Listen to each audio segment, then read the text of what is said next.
گرے village سے کتوال leak کی طرف جا رہا ہے اور آپ کو ہمارے پورٹل نظر آ رہے ہوں گے، ان میں سے ایک ہمارے ساتھی بھی ہیں۔ دونوں طرف گرین بھی ہے اور لمبے لمبے درخت ہیں، ہریالی ہے۔ اسکردو کی طرف آتے ہوئے اسکردو روڈ پہ آپ کو اس طرح کے پہاڑ ملتے ہیں، بنجر پہاڑ جہاں بالکل سبزہ نہیں ہے، لیکن یہ ایریا ایسا ہے کہ جہاں بہت زیادہ درخت ہیں۔ تدوسين المصاحب في التراب وأعجب من مريدك وهو يدري بأنك في الورى العجاب ولولا أنني معنى جميلا لبعت المكتفيها بالذهاب الشوق یہاں کے لوگ بہت خوش اخلاق ہیں کوہستان کی نسبت۔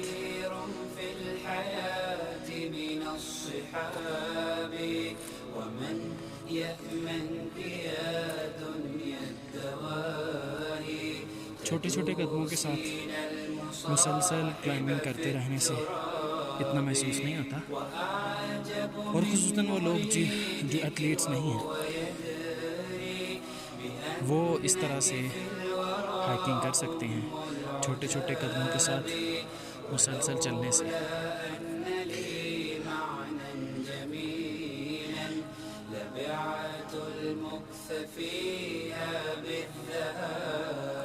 وہ آگے ایک میدان ہے اور انشاءاللہ ہمارا ادھر سٹے ہوگا آج کا،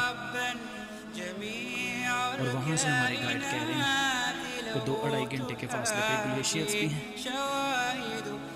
اگر جانا چاہیں تو وہ آپ کو گلیشیئرز بھی دکھائیں گے۔ اور یہ دیکھیں اوپر برف سے ڈھکی ہوئی چوٹیاں بہت خوبصورت منظر پیش کر رہی ہیں۔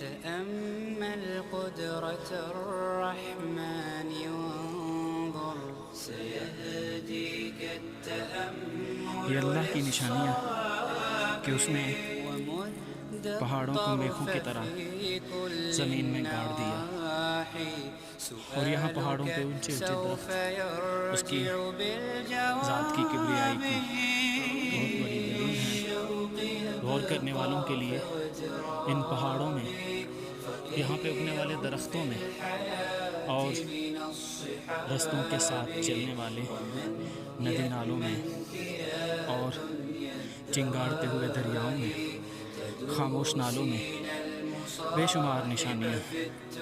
یہاں آپ قدرت کے بہت قریب آ جاتے ہیں کہ جہاں آپ کا تعلق دنیا سے ٹوٹ جاتا ہے، نہ سگنل ہے، نہ نیٹ ورک ہے، سیلف کیمپنگ ہے، سیلف کوکنگ ہے، چلتے جانا ہے اور کیمپنگ کرتے رہنا۔ اگر آپ نیچر کے شیدائی ہیں، نیچر میں آپ کو رہنا پسند ہوتا ہے، تو یہ جگہیں آپ کے لیے بنی ہیں، تو آپ کو ان جگہوں کی سیر ضرور کرنی چاہیے۔ اور اس طرح سے بھی وہ برف سے ڈھکی ہوئی چوٹیاں چاندی کے ٹاپوں والی لگتی ہیں، بڑا خوبصورت منظر پیش کرتی ہیں۔